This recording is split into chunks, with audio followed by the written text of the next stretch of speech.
Hi అండి. Welcome to కథల మాలిక channel. ఈరోజు మనం వినబోయే స్టోరీ 'తెంచుకుంటే తెగిపోతుందా ఓ నా ఇష్ట సఖి' పార్ట్ 18. ఈ కథలోకి వెళ్ళబోయే ముందు మన ఛానల్ని సబ్స్క్రైబ్ చేసుకోండి. అలాగే లైక్ చేసి కామెంట్ చేయండి. ఈ ఛానల్తో పాటు మన కొత్త ఛానల్కి కూడా మీరు సపోర్ట్ ఇవ్వండి. ఛానల్ పేరు అమూల్య మంత్రి తెలుగు ఆడియో స్టోరీస్. ఇక కథలోకి వెళ్ళిపోదామా? ఆ అమ్మ ఒడిలో పడుకున్న సాయి కిరణ్కి జానకి ప్రేమగా తలనొక్కుతూ, ఏదైనా సమస్యనా నానా అని అడిగింది. బాగా అలసిపోయినట్టున్నావు. నువ్వు నీ కాళ్ళు నొక్కనా అని రాఘవయ్య అన్నాడు. తల్లిదండ్రులు చూపించే ప్రేమ సాయి కిరణ్ తట్టుకోలేకపోతున్నాడు. మీ రుణం నేను ఎలా తీర్చుకోవాలి అని తల్లిని పట్టుకొని ఒక్కసారిగా ఏడ్చేశాడు. అతను ఎందుకలా ఏడుస్తున్నాడో ఎవ్వరికీ అర్థం కాలేదు. రూప, సుగుణమ్మ కూడా సాయి కిరణ్ దగ్గరికి వచ్చి ఏమైంది అని అడిగారు. కొడుకు కళ్ళల్లో కన్నీళ్లను చూసి జానకి కంట తడిపెట్టింది. వాళ్ళిద్దరినీ చూసి ఏం జరిగిందో తెలుసుకోకుండానే రూప కూడా గుక్క పెట్టి ఏడ్చేసింది. అయ్యయ్యో! ఏమైందిరా మీకు ఈరోజు? నువ్వు ఏడవకే, నీ కడుపులో ఉన్న బిడ్డ భయపడిపోతాడు అని సుగుణమ్మ అనడం ఆలస్యం. రూప వెంటనే సైలెంట్ అయిపోయింది. కన్నీళ్లను తుడుచుకుంటూ, బావా, నువ్వు ఏడిస్తే నాకు ఏడుపు వస్తుంది. ముందు నువ్వు ఏడవడం ఆపు అని సాయి కిరణ్ కన్నీళ్లను తుడిచింది. అతను తల్లి ఒడిలో నుండి పైకి లేచి కూర్చున్నాడు. తల్లి కళ్ళలో ఉన్న కన్నీటి చెమ్మలని తుడిచేసి, నాకు ఏమీ కాలేదు, నేను బాగానే ఉన్నాను. ఎందుకో ఒక్కసారిగా బాల్యం గుర్తుకు వచ్చింది. నానమ్మ పడ్డ కష్టాలు, పిన్ని బాబాయ్లు చావుకి కారణమైన వాళ్ళకి శిక్ష వేశాను కదా, తృప్తిగా ఉంది. సంతోషించవలసిన విషయమే, కానీ ఎందుకో తెలీదు, నాకు తెలియకుండానే ఏడ్చేశాను అని వాళ్ళ మనసును బాధ పెట్టడం ఇష్టం లేక అతనికి నిజం తెలిసింది అన్న విషయం వాళ్లకు చెప్పకుండా అబద్ధం చెప్పి తప్పించుకున్నాడు. సరే కానీ మీరందరూ వెళ్ళి పడుకోండి. రూపా, నువ్వు కూడా పదా అని అన్నాడు. సాయి కిరణ్ పైకి లేచి 2 అడుగులు ముందుకు వేశాడు. కానీ రూప అలాగే బుంగ పెట్టుకుని కూర్చుంది. అతను వెనక్కి తిరిగి చూసి, ఏమైంది? అక్కడే ఎందుకు కూర్చున్నావు? నీకు నిద్ర రావడం లేదా అని అడిగాడు. ముందుగా తిన్నాను, 2 సార్లు తిన్నాను, కళ్ళు మూతలు పడిపోతున్నాయి. ఇక్కడే పడుకోమన్నా పడుకుంటాను, అంతలా నాకు నిద్ర వస్తుంది అని చెప్పింది. మరి అక్కడే ఎందుకు కూర్చున్నావు? పద అని అన్నాడు. అమ్మమ్మ, బావ మారిపోయాడు, నా మీద ప్రేమ లేదు అని అన్నది రూప. ఏయ్ ఏయ్, ఏం మాట్లాడుతున్నావే? వాడికి నువ్వంటే ప్రాణమే, ఎందుకలా వాడి మీద నిందలు వేస్తున్నావు? ఏం జరిగింది? ఇంకా ఏం జరగాలి? ఉదయం అతనే కదా నన్ను ఎత్తుకొని మరీ కిందకి తీసుకొని వచ్చాడు. అప్పటి నుండి నేను అసలు ఆ గదిలోకి వెళ్ళానా? వెళ్ళలేదు. అయితే ఏంటి? అయితే ఏంటి అంటారేంటి?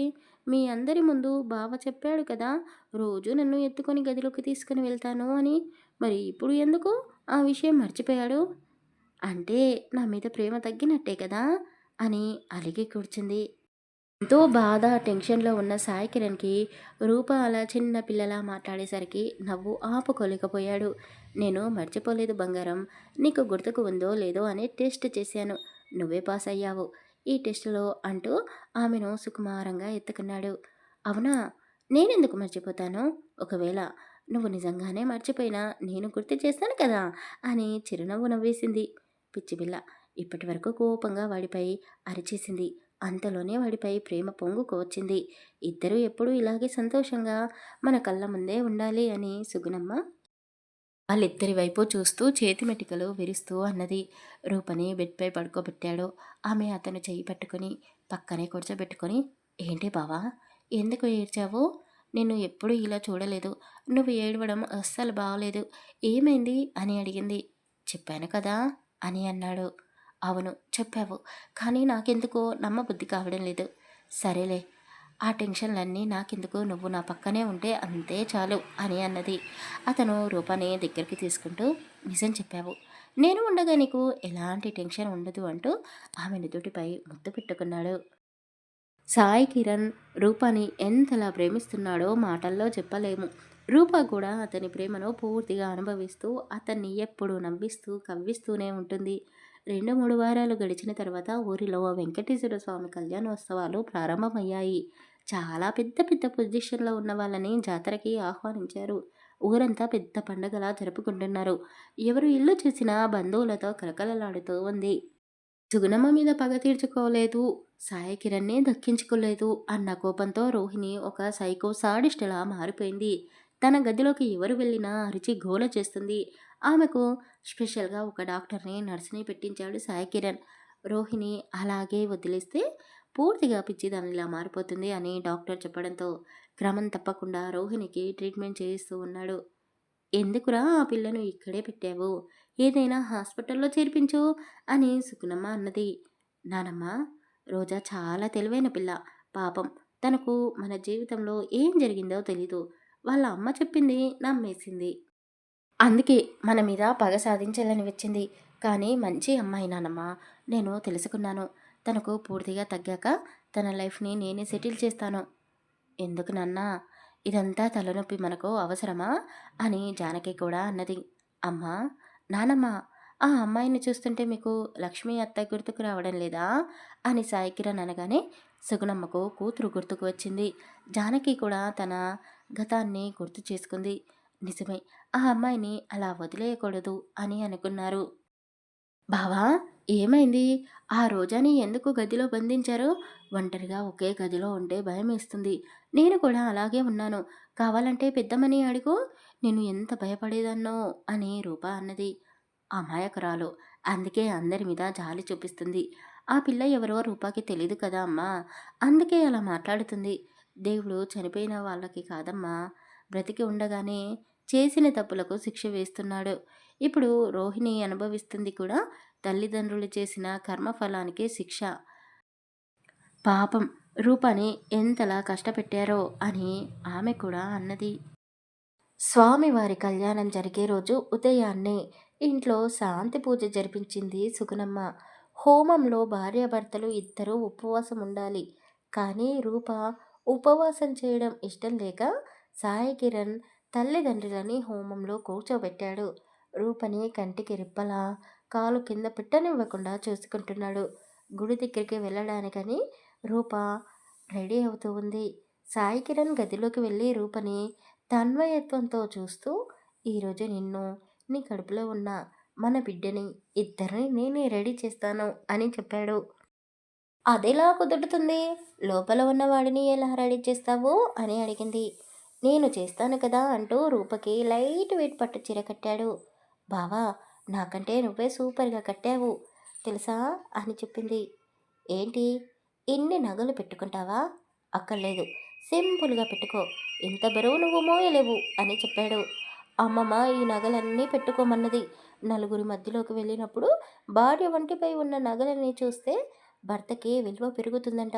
నీకు విలువ పెరుగుతుంది అంటే నేను ఎంత బరువునైనా మోస్తాను అని చెప్పింది. పిచ్చిదానా, నగలు డబ్బు చూసి మనకు విలువను ఇవ్వరు. మన గురించి మాట్లాడుకుంటారు. మనం మంచిగా మంచితనంతో ఉంటే ఎదుటి వాళ్ళు కూడా మనతో మంచిగానే ఉంటారు.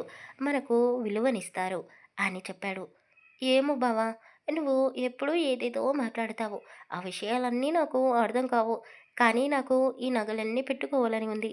ప్లీజ్ బావా, పెట్టుకుంటాను అని గారాబంగా అడిగింది. అతను నవ్వుకుంటూ సరిపోయింది. ఆడవాళ్లకు నగలు చీరలు అంటే పిచ్చి కదా. నువ్వు ఎప్పుడూ చిన్నపిల్లలా ప్రవర్తిస్తూ ఉంటే నీకు ఈ నగల పిచ్చి లేదేమో అనుకున్నాను.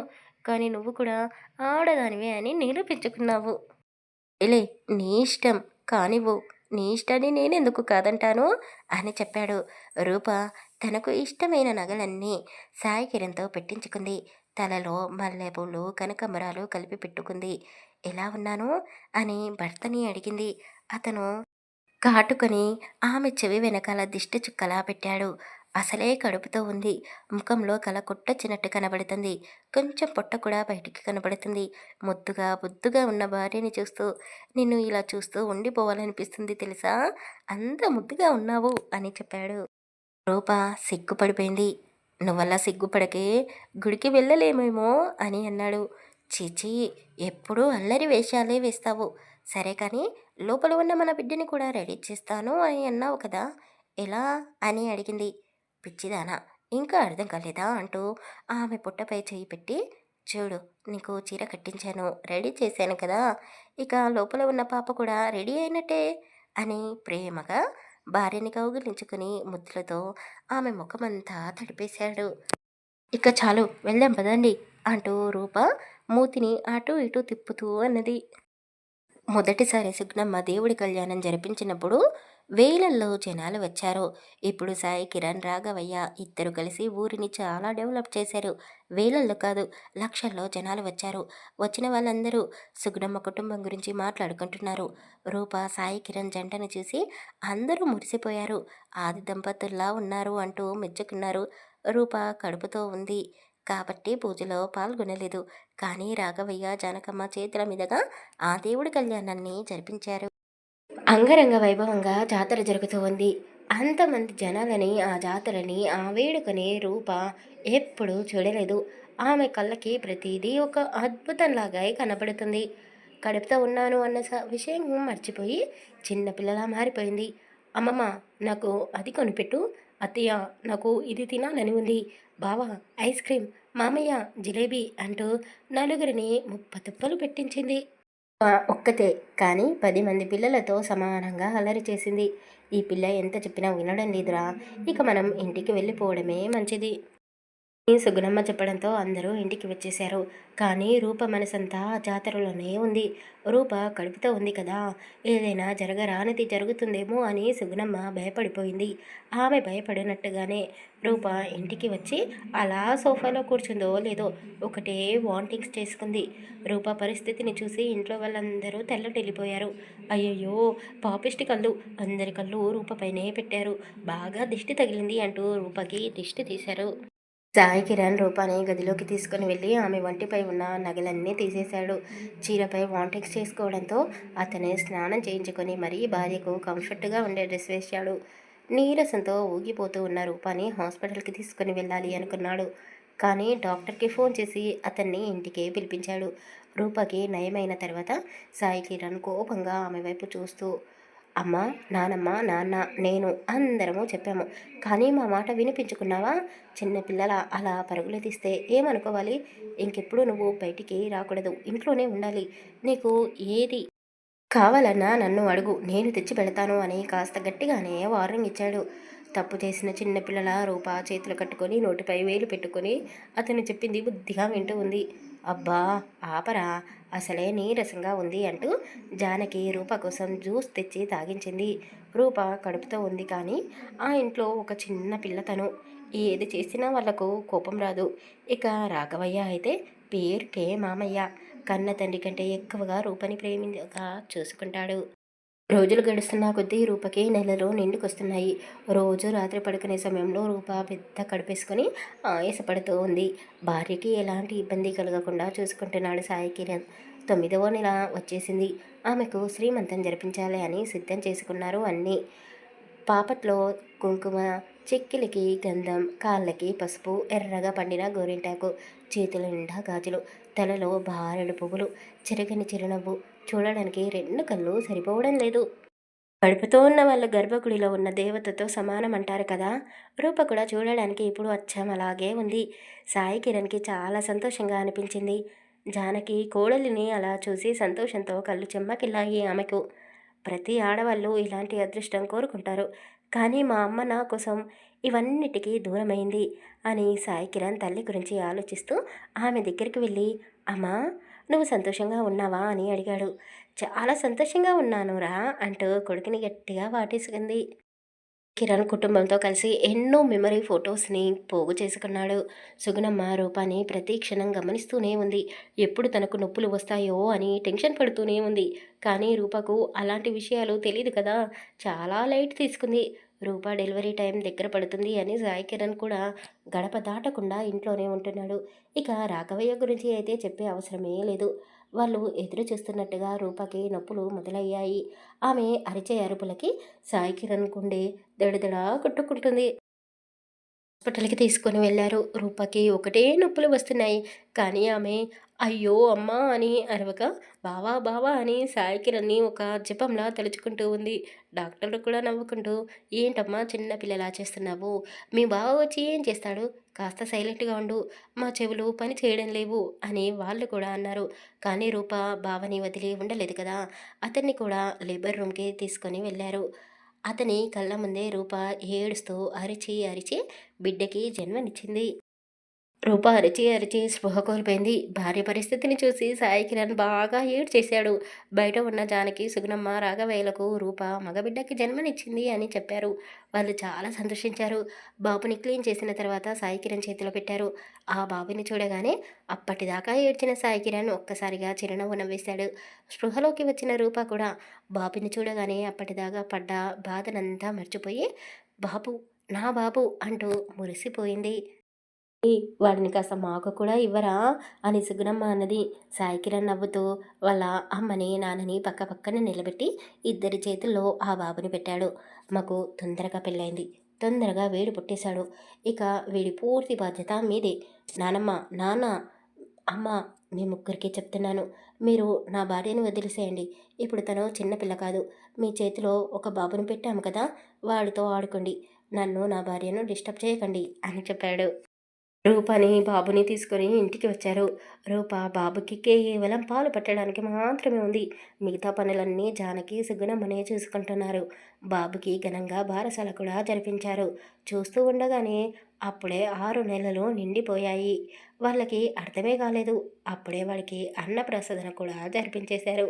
ఈ వయసులో జానకి మనవడికి తల్లిలా మారిపోయింది. సాయి కిరణ్కి కావాల్సింది కూడా అదే.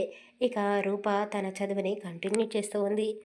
రాఘవయ్య అయితే మనవడిని వదిలి అస్సలు ఉండడం లేదు. వాడి కోసం ఆవు పాలు లీటర్లు లీటర్లు తెచ్చి ఇంట్లో పెడతాడు. వాళ్ళందరి ముద్దు మురిపంలో బాబు లడ్డూ బాబులా తయారయ్యాడు.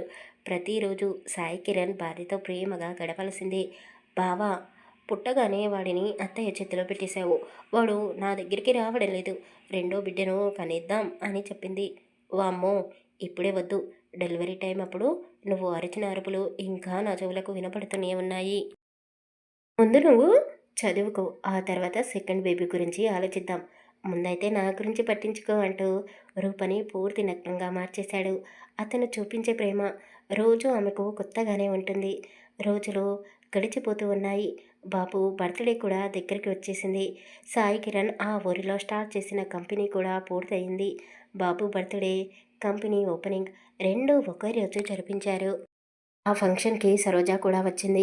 అందరూ వెళ్ళిపోయాక సుగుణమ్మ కాళ్ళ మీద పడిపోయింది. నాకు ఎవ్వరూ లేరు. ఒంటరిదాన్ని అయిపోయాను. ఈ మధ్య మీ అల్లుడు, అదే నా భర్త గోవర్ధన్ కూడా చనిపోయాడు. నా కొడుకు ఉన్నాడో చనిపోయాడో కూడా నాకు తెలీదు.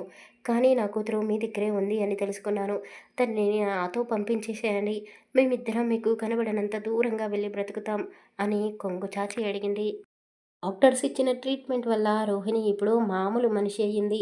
వాళ్ళ అమ్మమ్మ, అమ్మ, కుటుంబం మొత్తం చేసిన పనికి రోహిణి తలదించుకొని వాళ్లకు క్షమాపణ చెప్పింది. నాకంటూ ఎవరూ లేరు. మా అమ్మని తీసుకొని నేను దూరంగా వెళ్ళిపోతాను అని చెప్పింది.